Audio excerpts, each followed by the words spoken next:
যখন বইয়ে মুখ গুজে পড়াশোনায় মনোযোগ দেওয়া কিংবা বন্ধুদের সাথে নিখাত আড্ডা দেওয়ার সময় তা এখন মোবাইল ফোনের দখলে। এ দৃশ্যই বলে দেয় মোবাইল ফোন জীবন থেকে কতটা কেড়ে নিচ্ছে। এখন যেহেতু স্মার্ট যুগ, মোবাইলে অনেক আকর্ষণীয় জিনিস আছে, তো মনোযোগ ধরে রাখতে না পারে ওই সাইডটাতে চলে যায়। জীবিকার তাগিদে সকাল সকাল বেরিয়ে পড়েছেন নানা শ্রেণী পেশার মানুষ। ব্যস্ততম সড়কে যে যার গন্তব্যে ছুটছেন। লক্ষ্য আর গন্তব্য আলাদা হলেও সবার দৃষ্টি আটকে আছে স্মার্টফোনের স্ক্রিনে। চায়ের দোকান থেকে অফিস প্রাঙ্গণ সবাই ব্যস্ত এই স্মার্ট ডিভাইসে। কর্মব্যস্তময় জীবনে এই ডিভাইস এখন অপরিহার্য অংশ হয়ে উঠেছে। ফোনের যে অসৎ ব্যবহার, এই অসৎ ব্যবহার প্রতিরোধ করতে হবে, আর না হলে আমাদের জীবন ধ্বংস অনিবার্য। গত কয়েক বছরে দেশে স্মার্টফোন ব্যবহারকারীর সংখ্যা বেড়েছে কয়েক গুণ।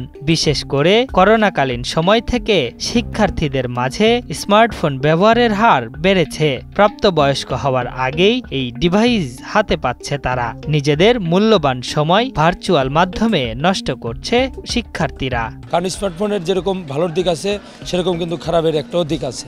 সেই খারাপের দিকটাই এখন মানুষ বেশি ধাপিয়ে পড়ছে।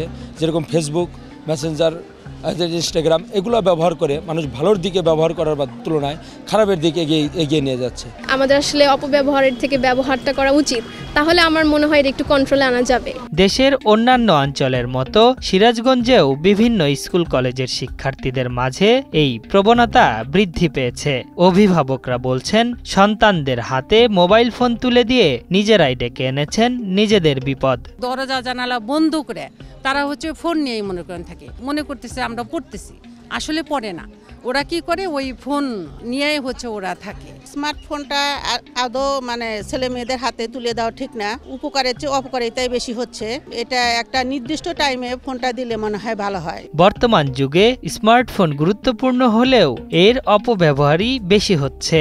তাই এই ডিভাইস ব্যবহারে সবার মাঝে সচেতনতা বাড়ানো উচিত বলে মনে করেন এই শিক্ষক। এর সঠিক ব্যবহার হচ্ছে না বা সময় উপযোগী তারা ব্যবহার না করার ফলে পুরো জাতি অনেকটা ক্ষতিগ্রস্ত হচ্ছে, ছাত্রছাত্রী বিশেষ করে। ব্যবহার বিধি সম্পর্কে সচেতন হতে হবে, পাশাপাশি সরকারকেও উদ্যোগ নিতে হবে এটার জন্য সঠিক ব্যবহার হয়। অতিরিক্ত স্মার্টফোন ব্যবহার একটা সময় আসক্তির কারণ হতে পারে। এর ফলে মানবদেহের ক্ষতির কারণ হিসেবে দেখা দিতে পারে বলে জানালেন এই চিকিৎসক। এটার অনেক ভালো দিক আছে, কিন্তু তার পাশাপাশি অতিরিক্ত ব্যবহার সেটা নানানভাবে মানুষের ক্ষতি করতে পারে। চোখের বিভিন্ন সমস্যা দেখা যায়, চোখের দৃষ্টিশক্তি কমে যাওয়া, মাথা ব্যথা হতে পারে। বেশি ব্যবহারের ফলে অনেক সময় মানসিকভাবে সে কিন্তু অসুস্থ হয়ে পড়তে পারে। অ্যাডিকশনের একটা পর্যায়ে চলে যায়, যখন সে মোবাইল ফোন ছাড়া নিজেকে চিন্তাই করতে পারে না। বাট এটা একটা লিমিটেড সময়ের জন্য হওয়া উচিত বলে আমি মনে করি। স্মার্টফোনের স্ক্রিনে সময় ব্যয় না করে সুশিক্ষায় শিক্ষিত হয়ে